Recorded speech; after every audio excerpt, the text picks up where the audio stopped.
Hello, everybody, and welcome in to another episode of the Couch GMs podcast. It is Wednesday, May 25th, 2022, and I'm your host, George Kerth, joined by the two best friends that anyone could ask for, Tyler Snyder. How you doing, Tyler? Uh, I'm alive, so we're doing good. For a Oh, dear May Lord. weekend, or for a May week without football, I guess that's the best you can ask for. Hey, And man, Cody it's in the Roadcap. middle of that lull, just waiting for football to come back. I mean, I'll be much better once the season starts, but sorry, I cut you off. Cody, how you feeling? I'm doing good. I mean, we got a little glimpse of football. I saw my Twitter feed, Packers, OTAs, some guys run around in shorts and a t-shirt, throwing a ball.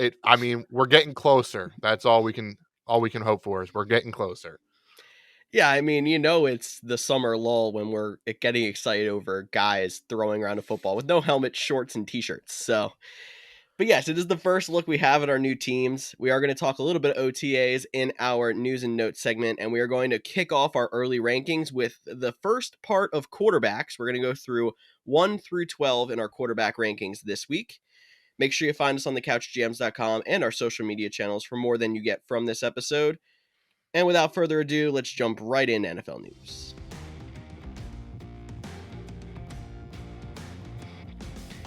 And like we said, NFL news starts off with OTAs, which we did just describe as a bunch of guys in shorts and t-shirts running around the field. It's just getting to know playbooks if you have a new system. Not necessarily a big deal, but everyone likes to overreact to these mini camps that are also voluntary in most points. They're not mandatory. So let's remember that as we go into news. We'll start off with the Vikings, and Dalvin Cook is getting reps at wide receiver in minicamp. That's actually something that's worth noting for fantasy because if he catches more balls, even if it's out of the backfield, that might be a good thing for us in fantasy if you're playing half PPR or PPR. Yeah, I mean, I like it. We saw what Debo Samuel did last year, playing half wide receiver and half running back, and how valuable he was because he's a target on every single play. So if Dalvin Cook can improve his receiving game, start getting some reps out at wide receiver, I don't think it hurts his value at all. The only thing is, I would say that this is more of uh, an exercise on getting his hands better, getting him more acclimated to catching passes. I do expect him to still play primarily at running back. Yeah, I think, we're calling this segment overreactions, and I feel like we're going to get a little bit of this. We saw it last year with Travis Etienne when he was taking snaps with the Jags at wide receiver, even though he was drafted in the first round as a running back. Same thing, a little bit more in the passing, you know, aspect of the game because they still do have two good running backs behind them, and Alexander Madison and the guy I'm not going to even try to pronounce his name. But number 26, if you're a Vikings fan out there, you know exactly what I'm talking about. There's solid guys behind him. So getting Dalvin Cook, their offensive weapon, their primary, him and Justin Jefferson, their two biggest weapons, getting him on the field more, getting him the ball, definitely worth noting. But the biggest overreaction or the biggest thing we should be talking about is the fact that he finally changed his number to number 4. And that's a lot more exciting than where he's lining up at minicamp.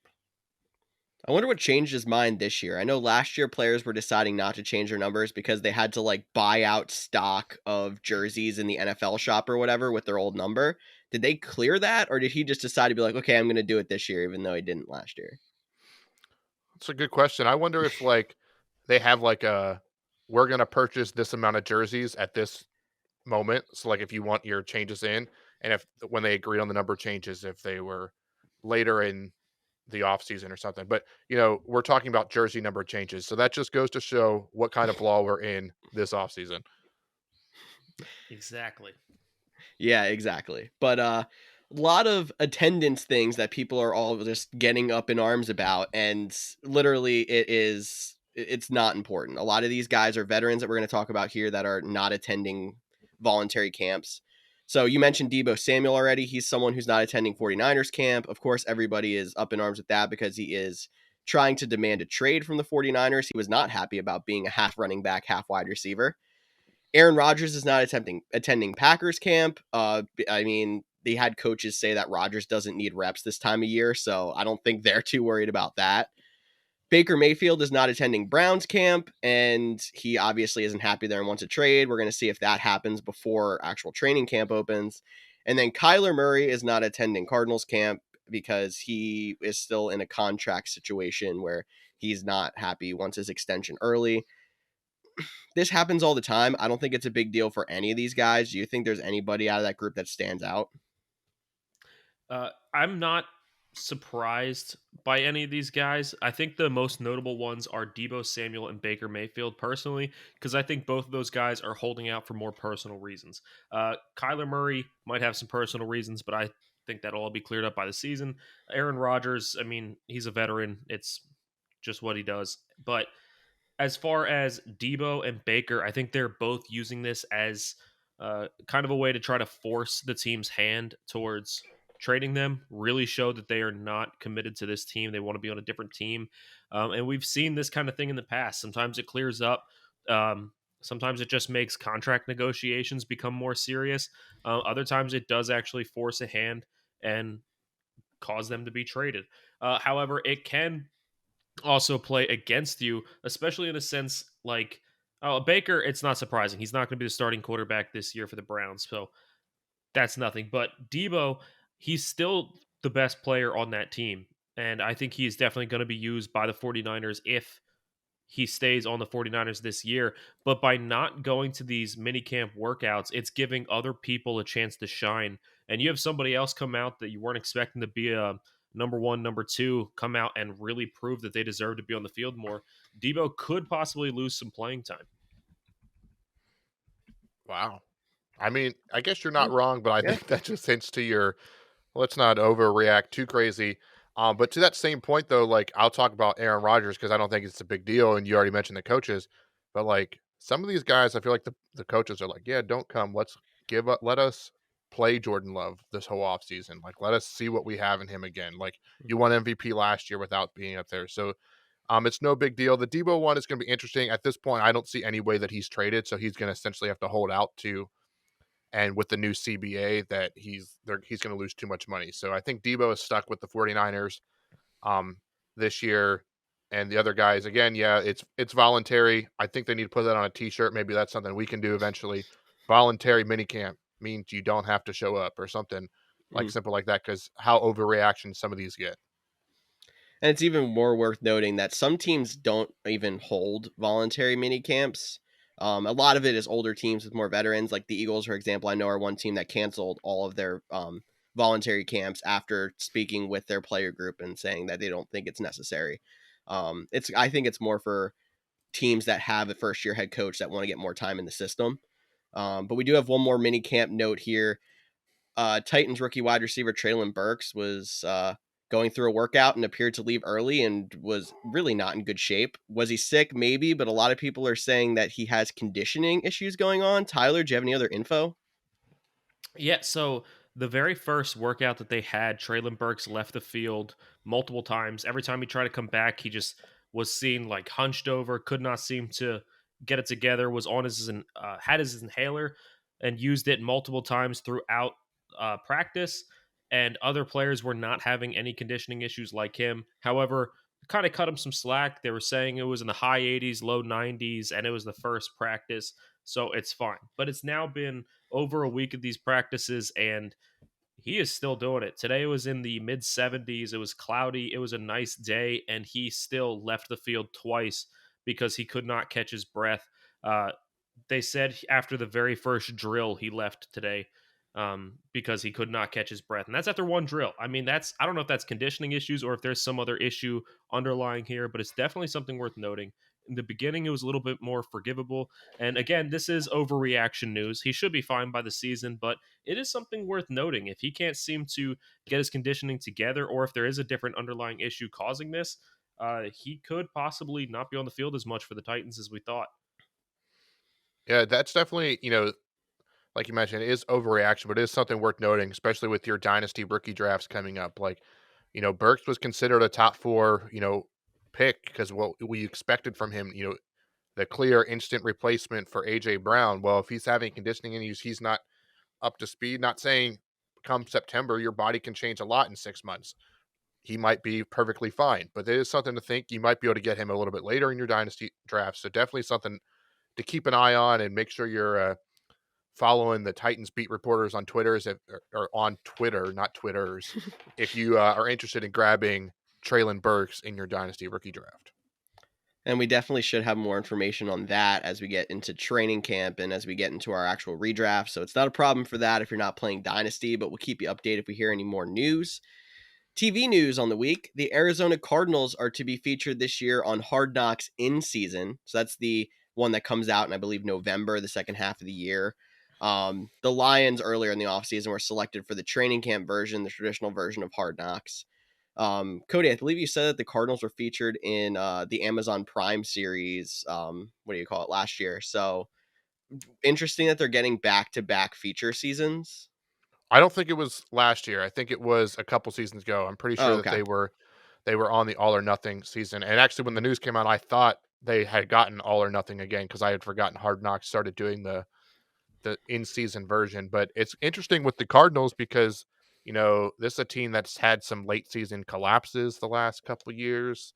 So Hard Knocks picks them up, who just had the Colts, who had a kind of a late season collapse.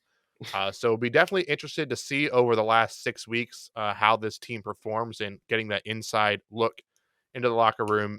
Hard Knocks is always a fun show to watch. Unfortunately, you have to have HBO to see it, but it's definitely worth the price of HBO Max for a month or two if you're a diehard football fan. Not a sponsor. Yet. We're getting there. But not the biggest news. We do have some quick free agent updates here as well, though. I'm going to start off with the news that hit right as we posted our episode last week. That happens every single week. The Eagles signed cornerback James Bradbury to a 1-year, $10 million deal, literally right after we said, it's probably going to be a while on Bradbury. He'll probably sign right before training camp. That didn't happen. He goes to the Giants' division rival. Keeping on the defensive front, Jadeveon Clowney re-signed with the Cleveland Browns for 1 year, $11 million. I'm surprised he didn't wait until midway through training camp because that's what he likes to do, but he signs there early and can go to camp. And then Nick Foles is going to the Indianapolis Colts. So he reunites with an old offensive coordinator that he won a Super Bowl with. It seems like a good move as a backup quarterback to Ryan there, but I still laugh at the Colts not wanting to band-aid the quarterback position. And here they are now with two 30-something-year-old quarterbacks. Yeah, it's laughable. It's the complete opposite of what they said they wanted to do. But, as a backup, I'm sure you could do a lot worse than Foles. But my question is more on Clowney. Do you think this guy is choosing 1-year contracts every year because he likes this free agent push? Or do you think he's not being offered multi-year contracts? Because it seems like every single year he gets a 1-year deal. And then every single offseason we're talking about Clowney. I mean, I think Rappaport reported that he turned down some multi-year deals upwards of $15 million because he wanted to go back to Cleveland and play with Myles Garrett and on that defensive line. So a superstar wants to stay in Cleveland. That kind of seems a little bit odd. So maybe that's might be a push from the agent after taking the deal, trying to keep his uh, value up across the league. But it is interesting how a guy with his talent who has produced at a high level for seasons now has continually just signed 1-year deals. And you see guys that aren't as talented as him getting these longer term deals for, 11 million is nothing for a pass rusher of his caliber. Yeah, I feel like if he decided he didn't have a great season last year, and then he could go back to the Browns where, like you said, he's across from Myles Garrett. He has somebody else in the offensive line has to worry about. He thinks he can feast. I could see that, but him turning down more money and more years doesn't make much sense to me. That's a good point. Yeah, I agree with that one. But guys, I think that's enough news talk. Let's get on to what everybody's been waiting for, and let's start talking some fantasy quarterbacks.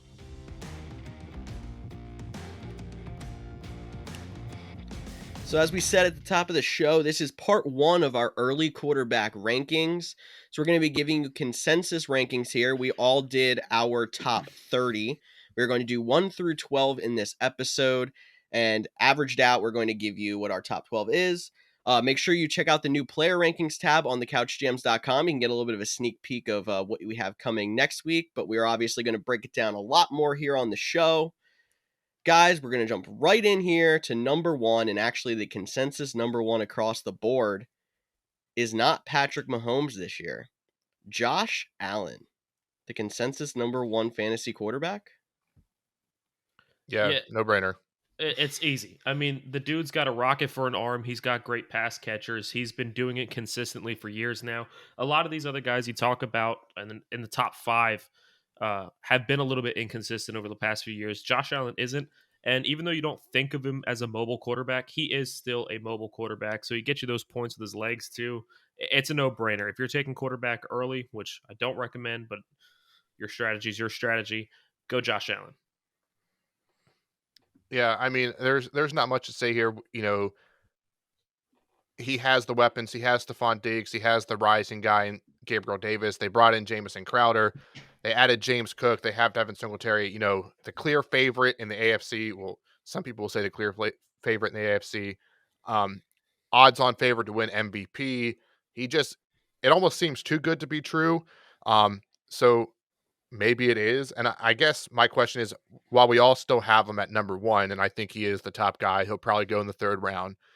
Is losing offensive coordinator Brian Daboll, did that play any in factor into who you put at number 1? Did that scare you away from Josh Allen? I mean, that's probably why I'm not going to get him in any draft, because I'm not going to waste a 3rd round pick on a guy that could regress with a new play caller. But what are your guys' thoughts? No, it didn't scare me at all, personally. I mean, if the play calling could be different, but Allen's still going to have the talent. The offensive coordinator left, but his talent didn't leave.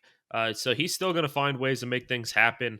If you go back and watch some of the biggest plays Josh Allen made last year, I mean, no hit on Brian Daboll. He's an amazing offensive coordinator. But if you go back and look at some of the biggest plays Josh Allen made last year, a lot of it is stuff that he did on the fly.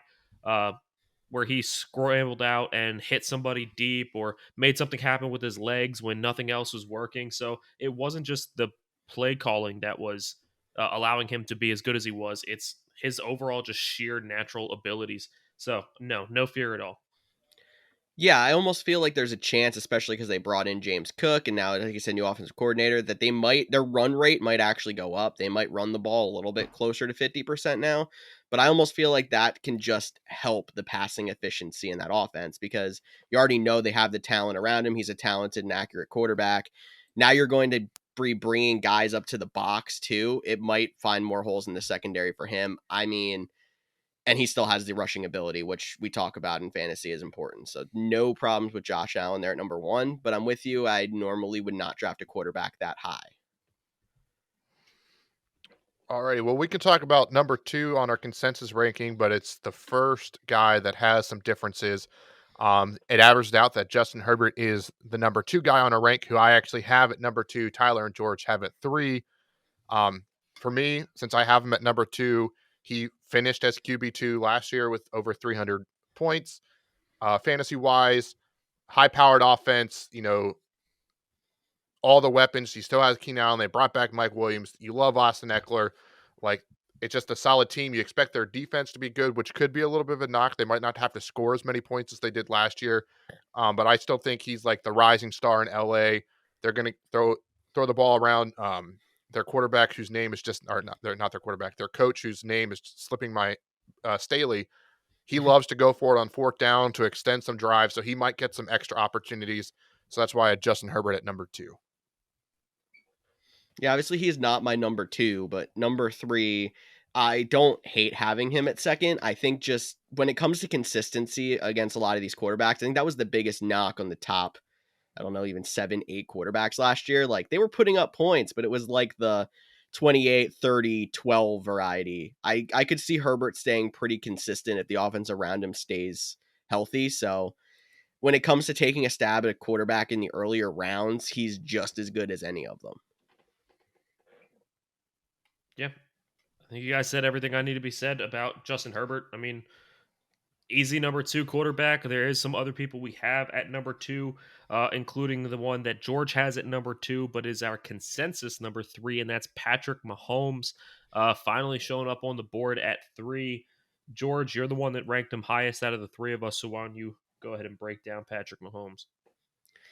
I mean, I couldn't put him at number one, especially with, we talked about Josh Allen and how much we liked him. He did lose Tyreek Hill. He still has a lot of weapons around him, and Andy Reid seems to make that offense work however it's going to work. So I have no doubt he's still going to be a really good quarterback.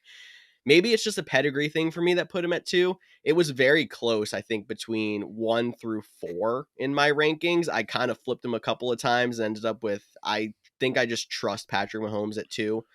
We're just kind of hoping we don't get the first half Patrick Mahomes last year where he was really inconsistent, like what I was talking about when I was talking about Herbert. Yeah, for me, Patrick Mahomes was my number 3 guy, and I had a top 3, which was Allen, Herbert, Mahomes. Honestly, you could be interchangeable. I still have Mahomes at 3, and he got to number 3 because of the loss of Tyreek Hill. They still have Travis Kelce, who will be my tight end 1 when we do tight ends in a few weeks. But Spoiler alert. hey, it's not that big of a spoiler. I'm sorry. But MVS came in, Juju Smith-Schuster came in, so they have weapons around them. I love what George said about Andy Reid. So again, a top 3 guy. But if you haven't gotten Patrick Mahomes the last couple of years, because he's always going round 3, this might be the year you could get him in round 5, maybe the beginning of round 6. So this could be the year you finally get him as your fantasy quarterback. Yeah, and there's nothing wrong with getting a Patrick Mahomes in round 5 or 6. I personally ranked him as my number 4 quarterback, which might sound a little crazy with his pedigree and his talent, but he was the 4th ranked quarterback last year in fantasy points. He was the 5th overall quarterback in average points per game, and that was with Tyreek Hill. Now he loses his arguable number 1 weapon between him and Travis Kelce. It's pretty close, but I just think he's going to take a step back. I think that Chiefs offense has been inconsistent the last 2 years. You could absolutely get that game from Patrick Mahomes where he breaks 30 and you win your week because of Mahomes going off. You could also have your week where Mahomes is like, where'd he go? What happened? Why didn't he show up today? I think you're going to see a lot of those games this year. So it's something worth noting. And like I said, getting him in round 5 or 6, not a bad idea. However, if I'm drafting and I have a chance to get Mahomes in round 6, or I can get somebody like a Joe Burrow in round 8 or 9, I'm going to wait. I'm going to get Joe Burrow later. I'm going to leave Patrick Mahomes for somebody else. There's some good talent here in the top 10, so it's worth looking at. We can go ahead and just move on to our next one since we're on that note, and that's our consensus number 4, Kyler Murray. George and Cody both had him ranked as their number 4 quarterback. I had him at 2. Which definitely does seem high. I understand that, but I am the hot takes guy, so I got to throw some knowledge in here. It's what I do. So last year, Kyler Murray did miss some games, but if you're talking about average points per game as a starting quarterback, he's still ranked 4th. Only Tom Brady, Josh Allen, and Justin Herbert were above him. And look, Kyler Murray has the ability to get it done with his arm. He also has the ability to get it done with his legs. We saw Lamar Jackson be a consensus number 1 overall quarterback because of what he could do with his legs alone. And I don't think that guy has an arm. So now you're talking about a guy who has the mobility of Lamar but can throw the ball. It's just too valuable for me to pass on. He was the top quarterback in fantasy for the first half of last year. They did have that late season collapse. So basically, in my opinion, if they can keep things from completely falling apart, I think Kyler Murray could be a number 2 quarterback all season long. It's very possible. I think the reason I have him down at 4 behind the Allen Herbert Mahomes is because of that second half. Like, he's been a number 1 quarterback in fantasy for the first half, I think the last 2 seasons even. And then the second half, he just disappears, which is honestly what I'd rather my fantasy quarterback come alive, because that's when I'm making my push for the fantasy playoffs. I'm in the fantasy playoffs, and it's just he's throwing up 12s. And it's like, well, it's Kyler Murray. You can't not start Kyler Murray because you know he could pop off a long rushing touchdown at any point and get you that 25-point week. But he's been frustrating. There's no doubt he's going to be a top 5 quarterback, in my opinion, this year. I just don't know if I like the inconsistency in the second half we've been seeing. But it might be different this year because we didn't mention the whole DeAndre Hopkins is out for 8 games. And once he comes back in week 9 or 10, I'm not sure when their bye is, maybe that gives Kyler Murray that second half spark he's needed to all of a sudden bring that offense to the next level and finish off the season strong. Yeah, I'm definitely. I'm glad you brought up the Hopkins suspension, because that's why he's lower on my list as well. It is only 6 games, not 8 games, Oh, But my bad. it's all good. Um, that's when Kyler Murray, the collapse happened because Hopkins was hurt last year. Like that, he struggled. He only had, I think, after week, because he got hurt in week 8. Then Kyler also got hurt at the end of that game, so he missed 3 games. So I want to say from week 11 on, he only had 1 game over 20 points the whole season without DeAndre Hopkins. Now you're not going to have him for the first 6 games, and the Cardinals have collapsed the last 2 years. So it's a lot of, trying to figure out. You don't want to project collapses, like you want to hope that it's this year. I think that's why he's still number 4 for me. And rushing quarterbacks are a cheat code. But I think, we even saw it last week when George and I did the mock draft. He was quarterback 6 taken off the board behind guys like Dak Prescott and Joe Burrow, because I think some people are scared. And I think some rankings out there are, we saw what he did at the end of last season. Now he doesn't have Hopkins.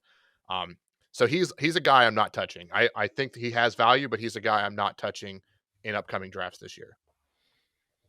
Maybe if you're somebody who's active and he does have another hot start, he's someone you try to move and get maybe one of those quarterbacks that are on the rise that we're not seeing on our rankings, that is like one of those free agent breakouts, or bolster your team up elsewhere if you got yourself a good QB2. I'm going to move us on to number 5 because I think this one's interesting. It's Jalen Hurts. And the Eagles fan is the lowest on Jalen Hurts out of the group of us, only by 1 spot. You both have him at 5 and I have him at 6. I'm going to let you guys start. And I know I mentioned how some rankings still had him down near 10. I'm glad to see all of us have him up around that 5 spot, but let you guys go first. Yeah, I mean Jalen Hurts, I don't love him. I don't think he's the most athletic or the most talented of the group. Uh, but he has weapons. I mean, he has Devontae Smith, he has AJ Brown, he's got the speed and Quez Watkins. Like he has weapons around him with a good run game as well. And Dallas Goddard. He has plenty of weapons. This is the season that if he can't get it done, he's gone. Like they're gonna replace him because if you can't get it done with these guys, you're never gonna get it done. He also does have that mobile ability. I think last year, fantasy wise, it helped a lot how much he ran, but it was really frustrating that there's plenty of times where like just throw the ball, but he would run it anyway.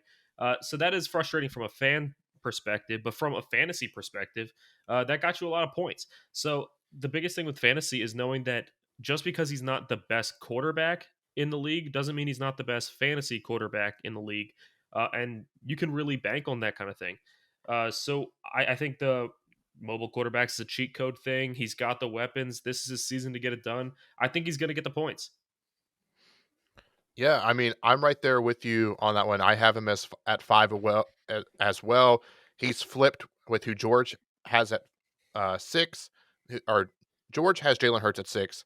Me and Snyder have him at 5, who we have at 6, and George has 5. They're flipped. They're very similar. I'm just going to tell you all who it is now. We can talk about them both at the same time because they play very similarly. Yeah. So Lamar Jackson is the next guy we're going to talk about, and they're both run-first quarterbacks that have decent arms, not great arms. So I put Jalen Hurts higher because of the weapons. We don't know what's going to, what is all around Lamar besides Mark Andrews. We know what's around Jalen Hurts, whether it's A.J. Brown, whether it's Devontae Smith, whether it's Dallas Goddard, whether it's Miles Sanders, whether it's a good offensive line. Miles Sanders. I can't. I knew I said it. I was just hoping you all didn't start laughing right away. I'm like, I'm just going to play it off. All cool. I wasn't going to laugh until I heard Tyler laugh. Sorry. I was trying not to laugh because I've messed up so many words on this podcast already. Look, we're talking about flip-flopping Jalen Hurts and Lamar Jackson. So flip-flop sandals, it's all the same thing. It was a good save. Yeah. Look, I don't like Lamar's arm. I mean, I don't love Jalen Hurts' arm, but I might honestly think Jalen Hurts is a little bit better of a thrower than Lamar Jackson. If it comes down to clutch time, I trust clutch time and the defense knows it's going to be a pass. That's the key. Against Lamar, if the defense isn't sure if it's going to be a run or a pass, Lamar can eat. But as soon as it gets to a passing situation, they know it's going to be a pass. They play the pass, and he still has to throw. It doesn't work. Jalen Hurts, I think, still is going to have the option to get it done in those kinds of situations where you know it's a pass because of the weapons that he has. And I know seems like such a specific thing to focus on, but you're talking about two teams that could very well be down in games at least 50% of their games this year. If they get down in games, they are going to have to pass and come back and win. The Ravens, especially last year, almost all of their wins came on a last second score. So it gets to those situations where you have to throw at the end of the game. I trust Jalen Hurts. That's an entire quarter's worth of points that we're talking about. That's why I like Hurts better than Lamar. The only reason that I have Lamar higher than Hurts, Because your girlfriend's a Ravens fan.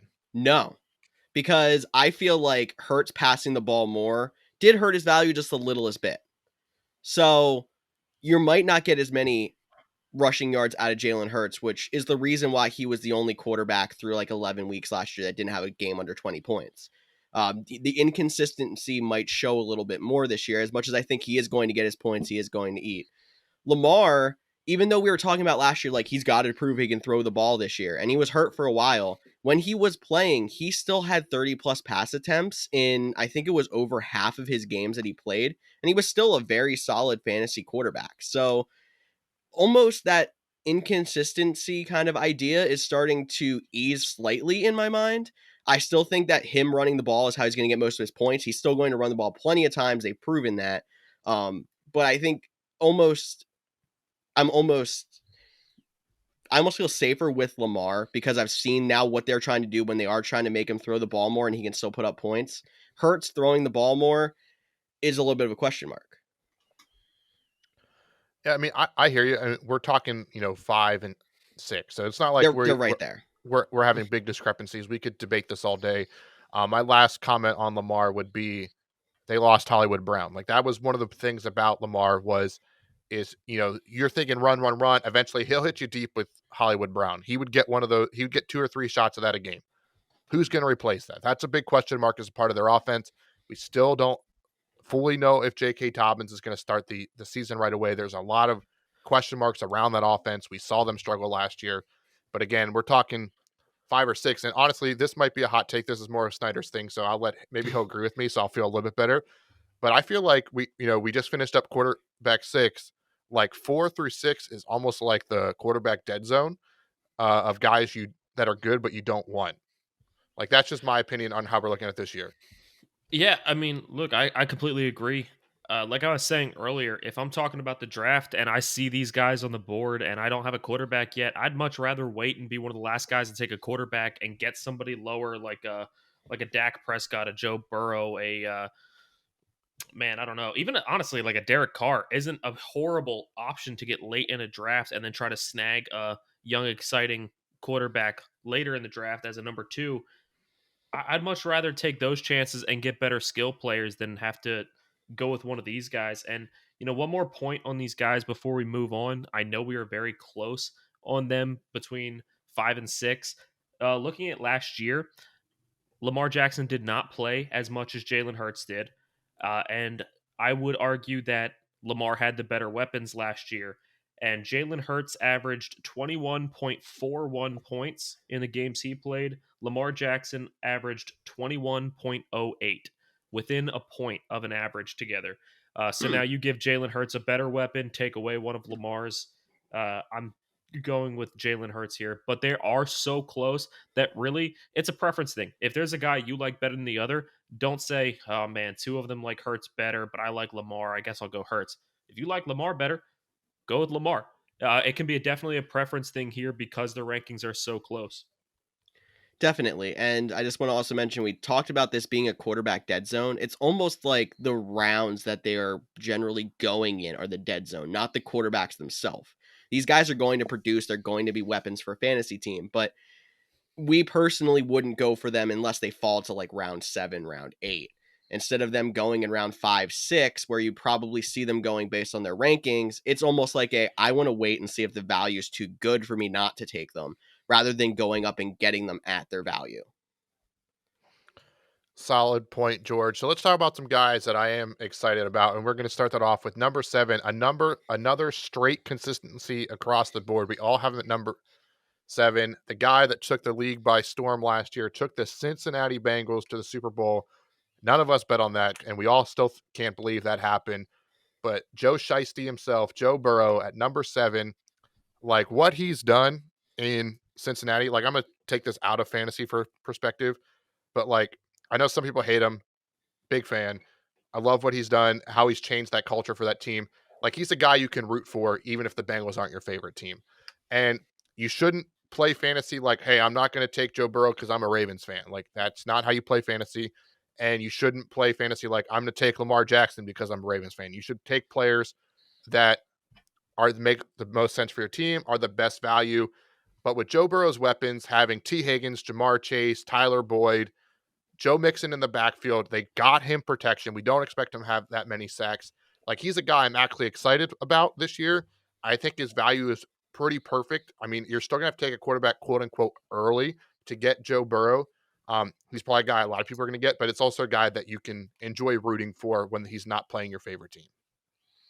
Yeah, one quick note before we go on talking about Joe Burrow. I know, Cody, you just said you shouldn't just pick your favorite guys because they're your favorite. You shouldn't just go against certain guys because they're, uh, a rival team.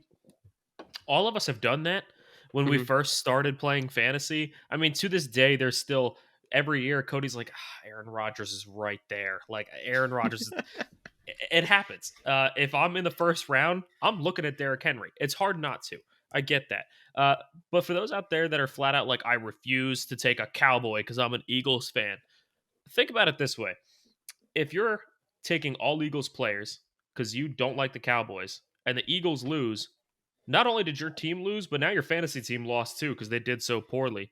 Now you're double mad on a Sunday. If you pick Cowboys on your team, because you're just trying to play good fantasy and the Eagles lose, well, hey, at least my fantasy team won.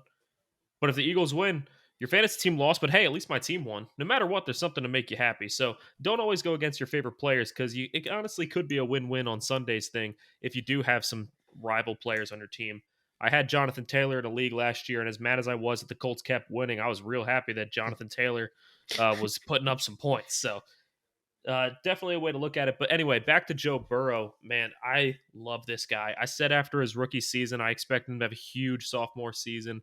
Coming back from the injury, that didn't scare me. I thought he was going to have a big year. I had no idea he was going to have the year that he did.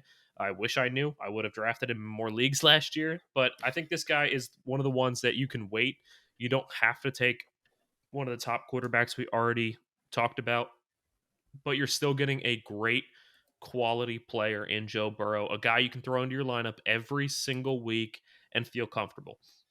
There's guys in here that, I mean, we talk about, Jalen Hurts, Lamar Jackson. If they go against a team that's really good at stopping mobile quarterbacks, or they're really good against the pass, and they just have a strong defense, you're like, you know what? They're my number one quarterback. I don't know if I want to start him. Joe Burrow, I don't care what the matchup is. I'm comfortable throwing him in my lineup, and that's a nice thing to have. That's true. And I don't take the Joe Burrow at 7 as we don't really necessarily like Joe Burrow that much, because that's not true. I have him down at 7 because he's kind of below those mobile quarterbacks that we call a cheat code. And he definitely does lead off that group of early, late round, this is the quarterback sweet spot. He's the guy I want out of that sweet spot. If you can't get him, there's plenty of other options we're going to talk about here. But you're right. He's that guy that is my favorite too, Tyler. Yeah, and it seems like there is some people on that train as well, because if you look back, if you checked out last week's episode, he did go in the 6th round. Um, one pick ahead of the guy that we're going to talk about next, which is Dak Prescott. He is number 8 ranked fantasy quarterback in our early rankings. Both George and Tyler have him at 8. I have him at 10. So I'll let the guys talk first on why he's number 8. I can start us off here. So give me a quarterback that's really good at just slinging the ball around to everybody, that has multiple weapons on the offense, and a defense that is very mediocre, that they're going to have to put up 30 points a lot of games to even put themselves in chance for a win. That's Dak Prescott. And all he does is put up points. And he's always been a late round quarterback that, especially in our league of record, Brandon, I'm sure you're listening, has snacked up Dak Prescott like after every other team got a quarterback. And he's been like, well, I'm going to get top 7 quarterback play out of this guy, and been fine. And it's worked. So now I think he's finally coming up our rankings because the sour taste of Cowboys quarterback and Dak Prescott's overrated is kind of starting to come out. So that's why I have him at 8. Yeah, we're just going to ignore the fact that George just had snacked up Dak Prescott instead of snag. Another Yes, great that. blunder on today's podcast. None of us We're can gonna talk. make a That's set. right. We're gonna make a set of memes of just stupid things that we said incorrectly this podcast. We are sponsored by the Merriam-Webster Dictionary. No, we Liberty are not. Bibbity. Liberty Liberty Boochmal. Bibbity. So with Dak, look, a big reason why I have Dak rated highly is because of Zeke. I think that Zeke is, spoiler alert, one of the biggest bust potential running backs of this season. One of the guys that I'm going to avoid. One of the guys I don't trust as my number one running back. However, Zeke still has a big name. So because of his big name, defenses are still going to play hard to try to stop the run, which opens up the pass game, especially with Amari Cooper not there. They're going to try to say we need to focus more on the run. I don't think Amari Cooper was really the big star that he was of old anyway. They have some good young guys that are up and coming, exciting. So I really do think that teams are going to try to stop the run, which is going to open up the pass game. And Zeke's not that great anyway. So it's not like they're going to have to turn to the run game because Dak is going to be able to keep slinging it. I know that's a weird description, and it might even sound like a hot take, despite the fact that George and I agree. But I just like Dak here. I think he's going to put up points, and uh, even if it comes to garbage time or something, I trust this guy to be able to just sling the ball around, make some big plays. Yeah, give me Dak over a lot of these guys. Oh man, speaking of garbage time, actually, before you go, Cody, like 2 years ago, Dak was an awful quarterback in 3 quarters. The Cowboys were always down by a bazillion points, and then all of a sudden they'd make a rally in the fourth quarter, and he'd score 25 points every fourth quarter. So like that matters in fantasy, even though that didn't matter in football. Yeah, for me, I mean, I get what you guys are saying. Dak is a little bit lower. He's still a top 12 quarterback for me, so he's still a quarterback one in fantasy. But I have him at 10, and I do think the loss of Amari Cooper is a big question mark. Yes, they signed Michael Gallup, but he might not be able to play right away because he's coming off of a late season torn ACL. They did draft Jalen Tolbert in the second round, so he is a nice young piece that they're adding. They signed James Washington. Yeah, that's not that exciting. And they still have Dalton Schultz, who we like a lot. Um, but George, you mentioned 2 years ago. Well, the Cowboys defense has gotten better. They did finish number 7th overall last year. It is more of a defensive team. You have Micah Parsons taking off. They've added some other pieces.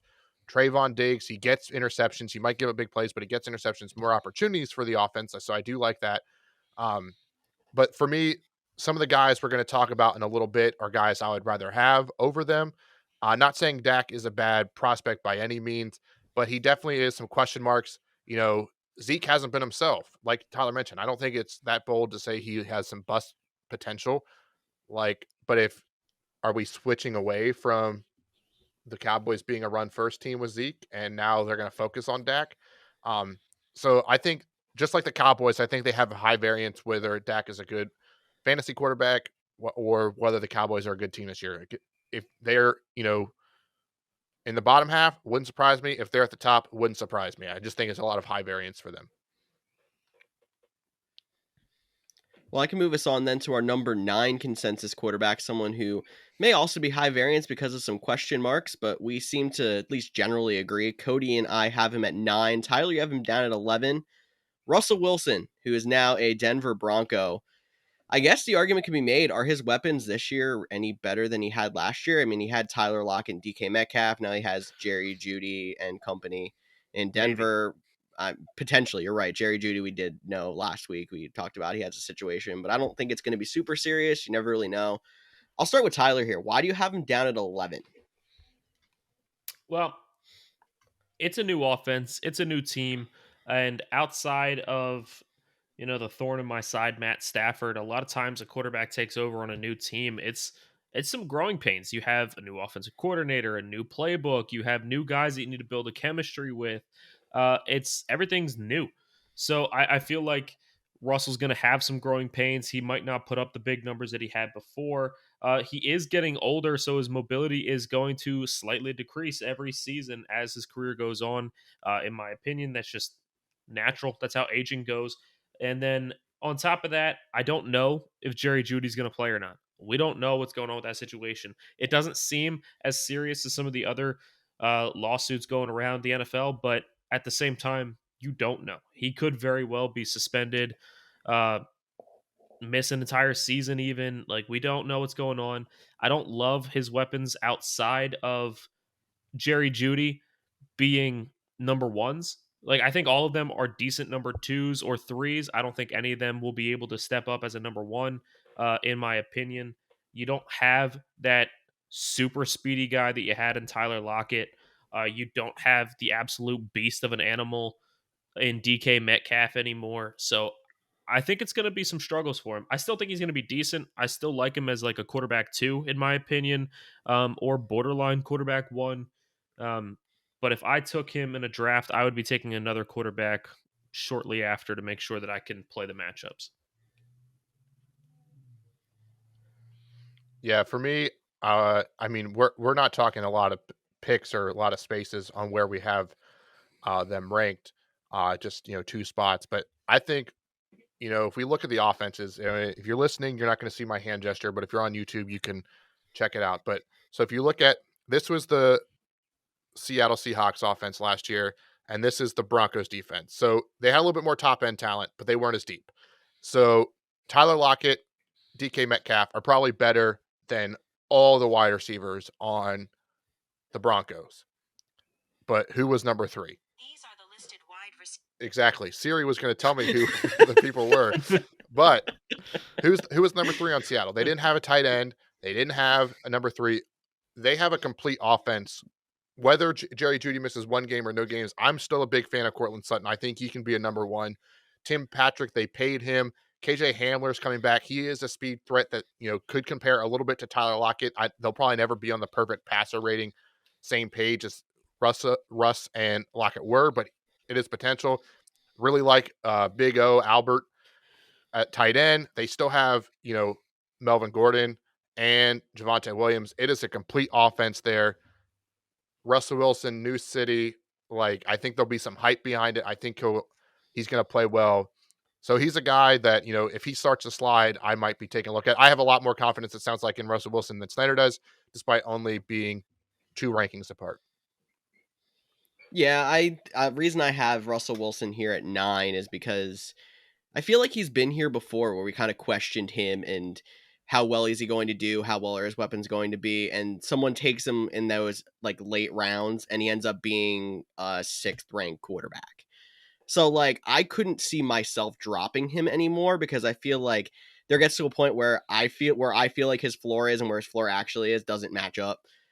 So I'm just taking in the past, his playmaking ability, his ability to, it doesn't matter how good his offensive line is, he's going to scramble out, he's going to hit that deep ball a couple of times a game. It's going to get you enough fantasy points to make him a top 10 quarterback, in my opinion. Yeah, I mean, he does have a deeper offense with the Broncos, but like you said, Cody, I don't feel like his weapons are as big as DK and Lockett were. I understand there was no number 3, but still, you don't have the athletic freaks that I think he had in Seattle.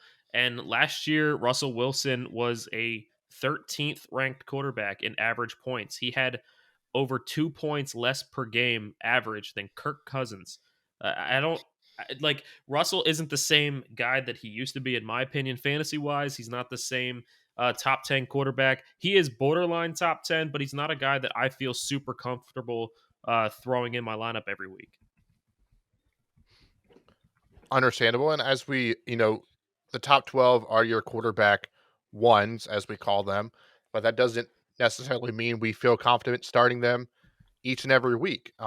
Number 10 would be a guy that I, surprisingly, Packers fan, a little bit lower than the rest of the group, and that'd be Aaron Rodgers, number 10 on our rankings.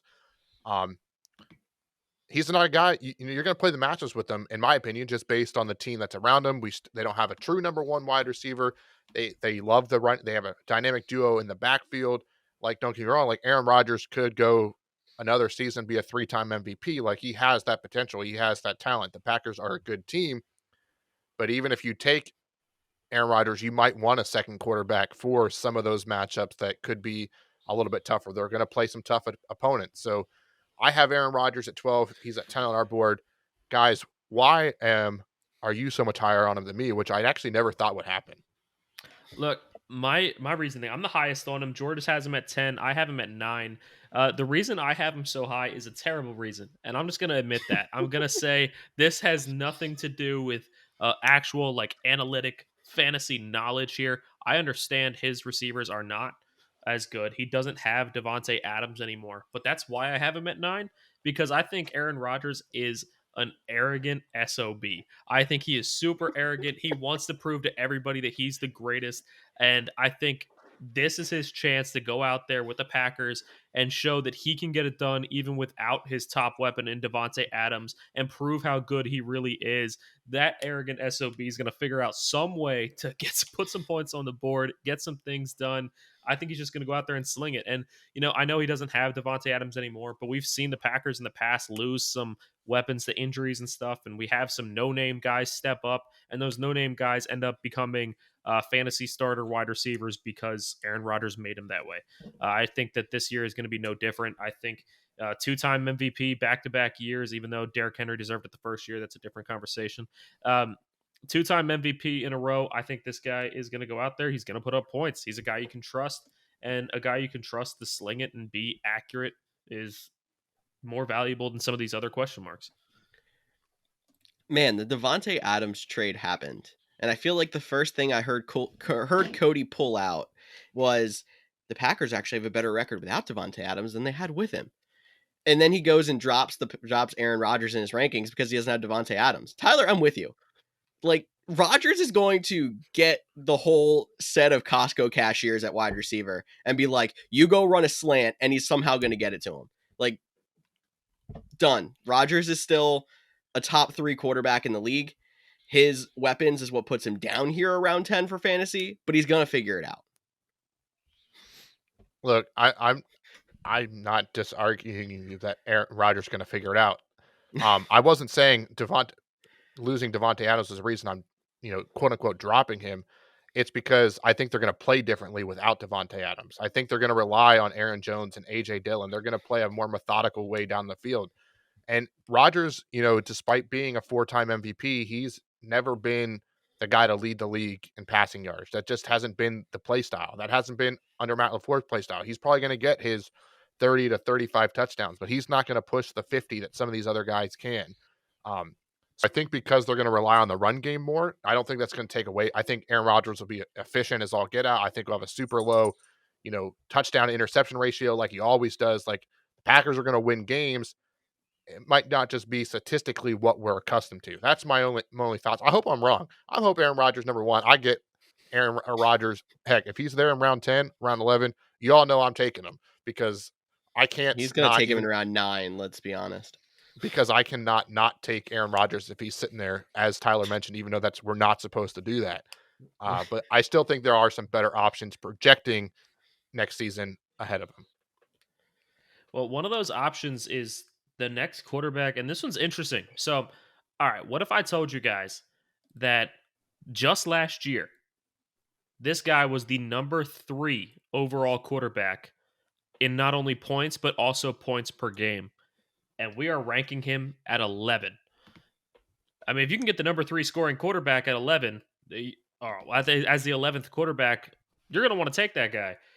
So why are we so low on Sir Thomas Brady?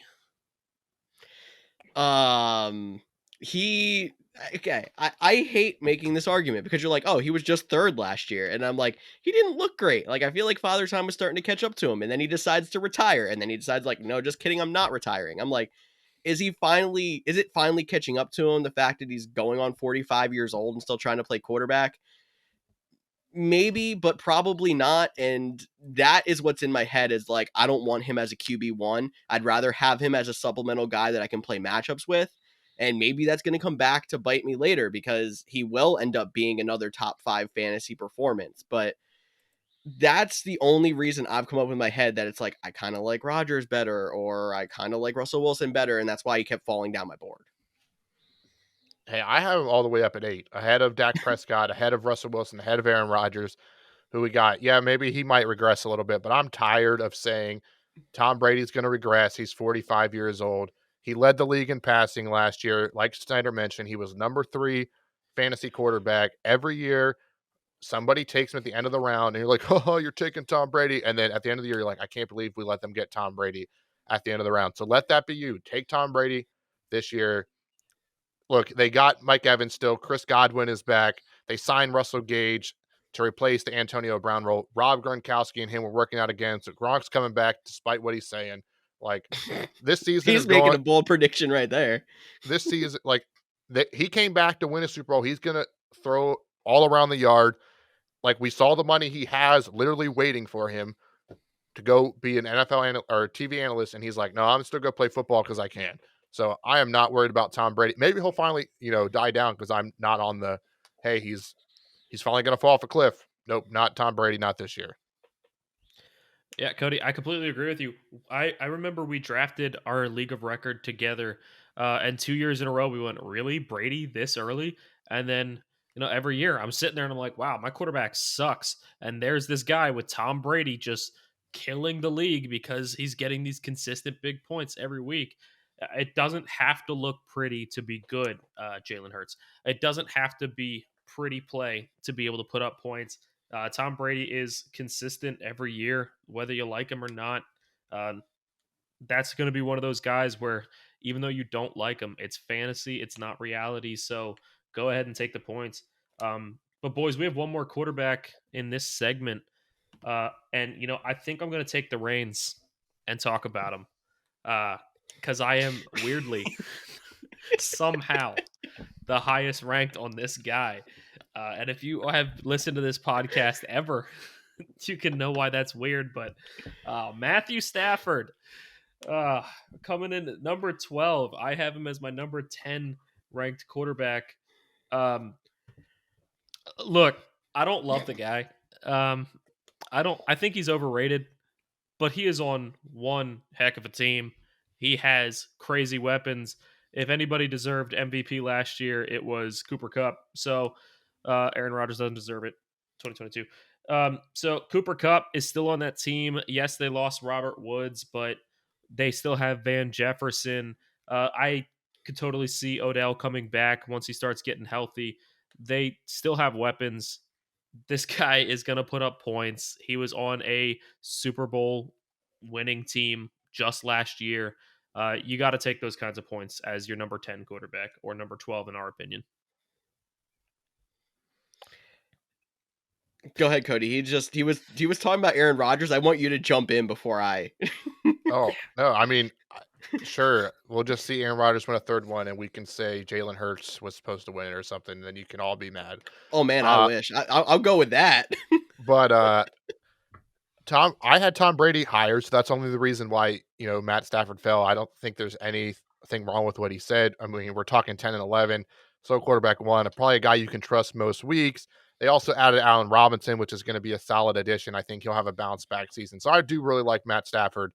And again, I think that just more points out why late round quarterback is such the best option when drafting fantasy. I mean, don't get me wrong. We're talking Matt Stafford, who put up about 330 points last year. Justin Herbert, who we have as number 2, was the number 2 quarterback last year. He put up 380. That's 50 points. That's a few points a game over the course of a season that you can get 10 rounds later. So, yes, they're higher ranked because they put up more points, but you can get solid players, not just at, quarterback 12, the next couple guys as well that we'll talk about next week. But, George, I'll let you chime in on Matt Stafford. At least he's over Jared Goff this year. At least he is over Jared Goff this year.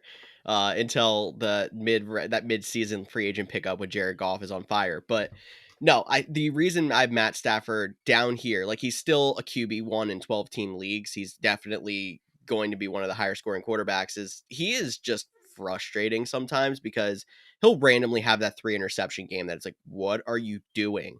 And because of that, he won't have the greatest fantasy game, but he's still going to put up 3 touchdowns in that process, so he's going to do okay. And then there's going to be those games where he just looks like an animal and maybe throws 1 interception, probably none, and he wins you a week, basically. So that inconsistency, that frustration is why I have him as low as he did, especially like comparing him and Rodgers, who are my 10-11. Rodgers' low interception rate definitely gives him a little bit more of a boost, in my opinion, over Stafford, but they're both very close. And if you guys have not seen the Matt Stafford AT&T commercial, please go out and watch it. It's phenomenal. It made me have some respect for Matt Stafford after seeing that commercial. AT&T is not a sponsor, though, so I won't talk about it more. Yet. Alrighty. Well, that wraps up, quarterbacks 1 through 12. Again, be sure to check out the couchgms.com if you want to sneak peek into next week's episode where we go through 13 through 24. But as always, thanks for listening to the Couch GMs podcast. And guys, we talked about a lot of guys. We are definitely different in opinions for pretty much everybody on this list. So that means you're probably different in opinions for a lot of these guys too. Let us know what you think. Let us know if you have somebody ranked higher, someone ranked lower. Call George an idiot for ranking people where he did. Whatever you got to do, make fun of George, definitely do it. But either way, this podcast is so much more fun for us and more fun for you when you get involved. Yes, it is, Tyler, and maybe we'll be enjoying next week's episode from Miles Sandals Resort. Thank you all for listening in to the Couch GMs podcast. For Cody Roadcap and Tyler Snyder, I'm George Kerth. We'll see you all next week. Oh.